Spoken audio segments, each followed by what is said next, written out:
जय जगन्नाथ सांग मैंने आशा कर कर्ममय संसार आप खूब खुशी थे महाप्रभु का आशीर्वाद। गोटे कथा जानते ना जदि किसी कम आप चाहती जीवन सफलता हासिल करने चाहती तेज वर्तमान कमटा को आज ही करूँ। कहीं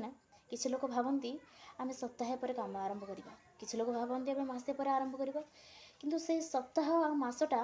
केतेबेले वर्षरे परिणत होता आप जानवे ना, कारण आपण काम कर तो ही मन न आपण सकाळ पहले कहे हाँ काली करवा, किंतु गोटे कथा मन रखिथे हसवाई खेलवाई आ मजा मस्ती करने अनेक समय पड़ रही है, किंतु जितेबाला भविष्य गढ़ाई जिते भगवान आमको किसी मूल्यवान समय दे था कि बुझापी शक्ति दे था कम लगेगा उचित, नहेले से हसवाई आ खेलवाई अनेक समय पड़ रही सत, किंतु निज भविष्य तैयारी करने से समय आ पछक फेरबनी। रोची जय जगन्नाथ।